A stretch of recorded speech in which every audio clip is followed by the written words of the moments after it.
So how old are you? I'm 24 and I will be turning 25 on Monday, on the 25th. Okay. Yeah. And you're from Maine? I grew up in Boston, um, and then we moved to Brunswick when I was around 7. So since then, I I guess yeah, I'm from Maine. Nice. Yeah, I went to Mount Ararat, so Oh, nice. sorry. Yeah, yeah. Um, Battle of the Bridge. exactly. But you didn't go to Brunswick High School? No, no, I went to Brunswick Middle School or BJHS, and then I went out to Steamboat Springs, Colorado when I was 14. Nice. So Yeah. this has been a lifelong passion and hopefully your future passion as well. Yeah, definitely. Yeah, I just have like I guess I've always had a crazy love for snowboarding since I was a youngin. So your social media says you're a US snowboarding racing team member.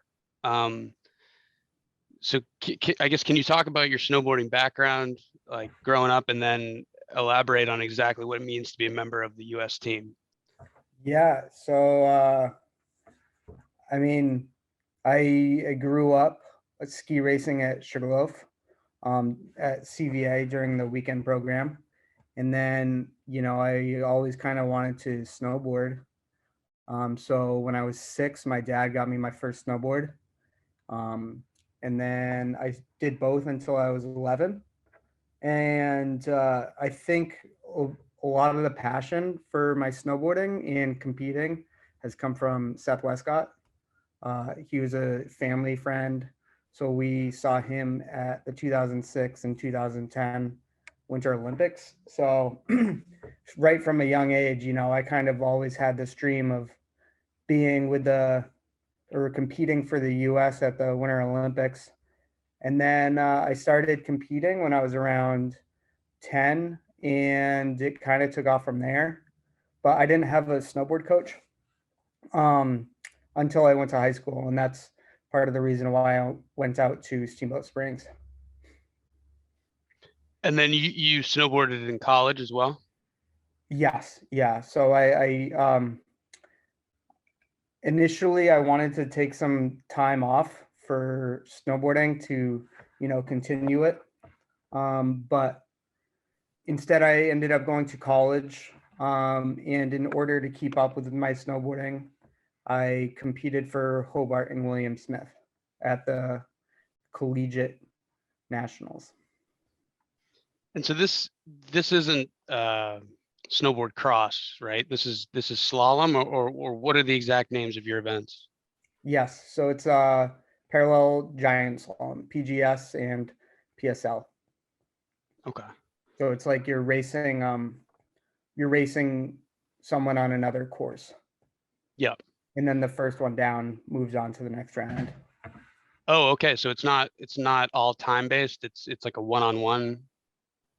Yes. So the first two runs, you have one run on blue course and one run on red course, and they combine those times.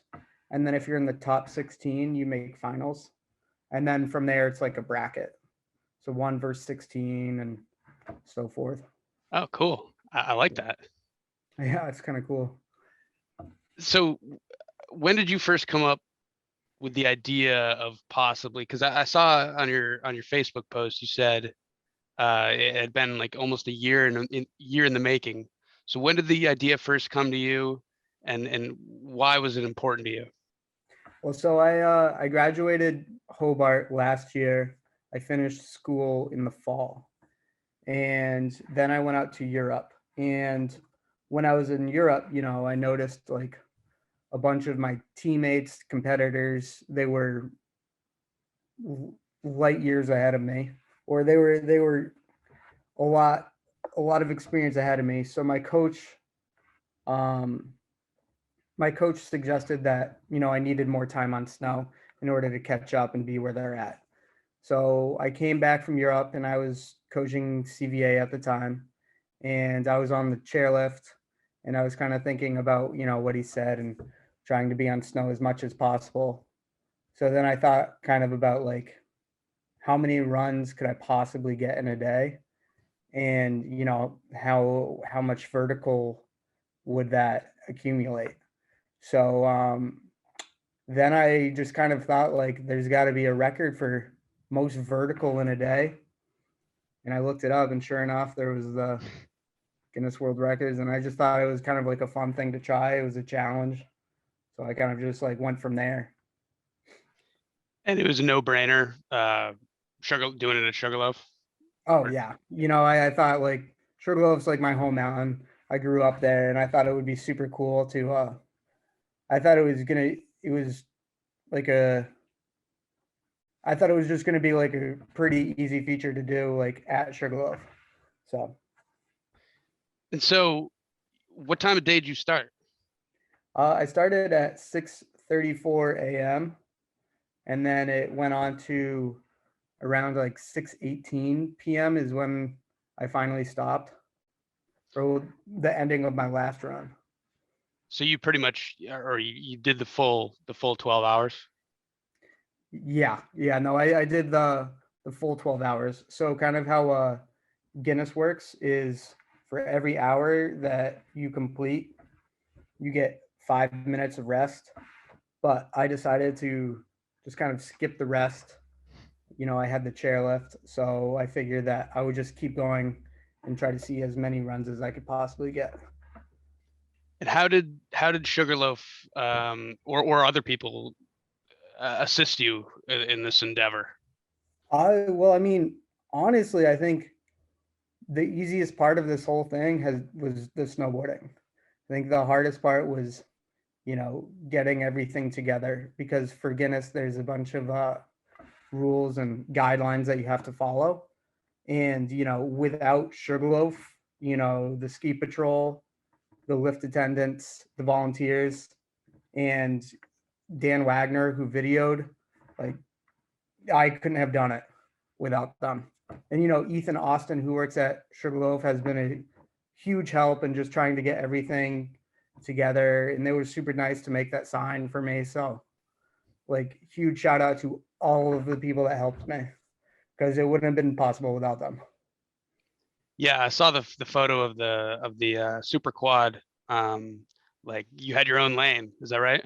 Yeah, that was really cool. Yeah, that was really nice of them to do. And, I think it was yeah, I tried to do it on a weekday too, just to make sure that no one was really around, so it would just be kind of easy. But So you took super quad up every time. yep, I took super quad up, and then I took narrow gauge down. So it was like limited to one trail. Yeah. Okay. And were other people on the trail at the time, or like was it open to other people? Yes, yeah. So it was from the time that the lift opened to the public to the time that it closed to the public. Narrow gauge was also open to the public. But And what were the chairlift rides like in between runs? Like, I mean, at a certain point, did you start to get pretty tired, or uh, I think I mean, you obviously spend a lot of time on a snowboard, typically anyway, right? yeah, I was kind of surprised. I thought the whole event went by pretty quickly for me. You know, I didn't even listen to music or a podcast or anything on my phone. I was just somehow in the zone the whole chairlift up, like every single chair ride up. Um, and I think it was probably one of the most fun times that I've had snowboarding. Like, it brought out, a love for snowboarding for me, especially in the morning when I had the sunrise. It was warm out and narrow gauge to myself. So I thought that was a super cool thing. This is stuff of dreams right there. Yeah, no, I was having a great time. And how long did each lap take, like overall, and then how long did it take you to get from top to bottom? Or do you know? So the lap times in the beginning, they were averaging around 11 minutes. And then there were two times when the lift had some difficulties. So the lap times there were around 20, 22 minutes. And then as the day progressed and the snow was warming up, and my legs were getting tired, it started looking more like 13, 14 minutes per run. And how did it work? You mentioned the Guinness Book of World Records. You know, the people who work for the Guinness Book of World Records. I get like, so how does that all work? Did you have someone, just one person there verifying the record, or and how did they measurement? Like, how did that all go? Yeah, so for the Guinness World Records, you can either have someone come out and, witness the whole attempt, but you have to pay for them to come out. So instead, you can have six, or I had six independent volunteers that helped me out. So it was two people every 4 hours because they only could work in 4 hour shifts. And from there, they had to keep track of a logbook. So of every run, like when I started, when I finished the run, the lap time, the vertical feet accumulated.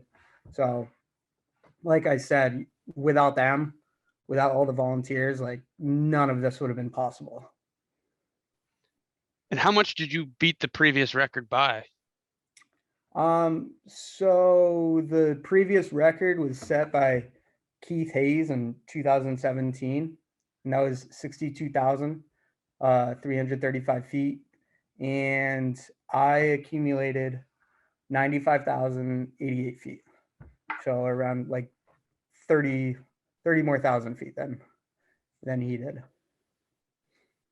And so this isn't, I guess, related to the record, but it's just an interesting question. Like, is it hard for you to casually snowboard when you snowboard competitively so much? Like, is it weird for you to just go out for a day on the mountain, or is that you've been doing that your whole life, or how does that work?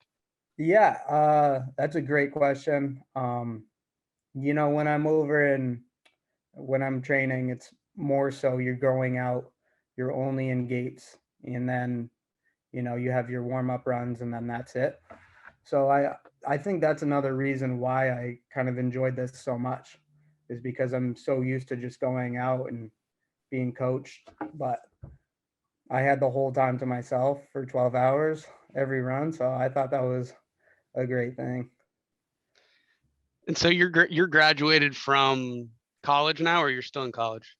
Yes, yeah. So I graduated Hobart William Smith in May of last year. And you were in Europe on the World Cup circuit? This year I was, yeah. I got back from Europe on the March 26th, and then I flew out to Colorado on I want to say the 29th. And is that where your training is mostly based, Colorado? Well, I had nationals over in Colorado. Mostly my training's based out of Austria. Oh, wow. Mhm. And so what's next for you? Um, you know, kind of like I said, this was like a great kind of like side mission for the Guinness World Records. But my main goal and has always been going to the Olympics and competing for the US.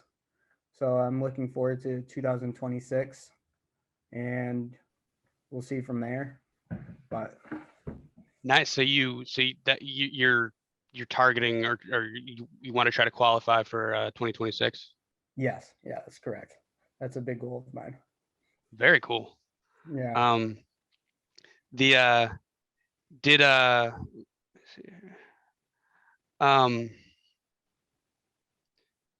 how does it feel to be, because Guinness World Records is kind of, it's something we all kind of grow up with. Like, you go to a doctor's office or whatever, you got the big Guinness Book of World Records book. How does it feel to be a Guinness Book of World Records record holder? It's it's kind of surreal. Like before I did the attempt, I was kind of thinking about it, like being a kid and looking through the Guinness World Records, and I never thought about it in my dreams that I'd be able to do something like that. So it's really cool now. But also I think it's even cooler because I'm seeing a bunch of stuff on Facebook and like in the comments of people being like, "Oh, I've done that 100 vertical," but I think that's a great thing. I'm stoked on that. I want to see more people out there and pushing snowboarding and just having more fun. So I think I'm personally more excited about that than making it. Yeah, whenever I'm skiing, I'm always like 20 runs is a good day. Yeah. So 56 is a hell of a day. Yeah, no, it's fun, and I want to see more people out there and pursuing the love for snowboarding kind of like the way that I do. So, And what kind of board did you use? Because I don't know snowboards well at all, but I did see one person commented something about how they were surprised you used an alpine board, I think. oh well, so a huge shout out to Winter Stick Snowboards. Um, the day before, I needed a board, and they had one kind of ready to go. And it was kind of poetic how Winter Stick is made at Sugarloaf. So I used a board that's Sugarloaf made on Sugarloaf to break a world record. I'm a Sugarloafer, so I was super pumped about that. So why were you in need of a board? Well, I mean, so I use hard boots mostly for like my racing. And with the snow conditions, um, it's a lot easier and um, I guess easier on my feet, my legs, and everything to use a soft boot. And I also wanted to represent Winter Stick during this attempt, so they kind of came through with that, and they were super helpful and helped me choose a great board to break the record. That's awesome. Yeah. Yeah, we've done. I remember. I think this past winter, one of our reporters did a story on winter stick. That was honestly the first I'd ever heard. I don't know how I had gone. So I think they might have been featured in the Warren Miller. Yeah. Yeah, I saw that too. That seems like an awesome company. Yeah, no, they're great. They're especially great for like a bunch of the mainers. So I was glad to do that with them. And so you've got all kinds of sponsors and stuff. I saw you tagged a bunch of like different accounts and stuff. Is that Yes. Yeah. So right now I have some great sponsors who have always been there for me, like Swanee Gloves, um, you know, and Arctica. Arctica is the outerwear. Um, so they've just always been great, and they hook me up with free gear. Um, but other than that, it's just been a grind. well, thanks for taking the time to talk to me, man. I appreciate it. It's fascinating. Yeah, of course. Thank you so much for reaching out and helping me share the story.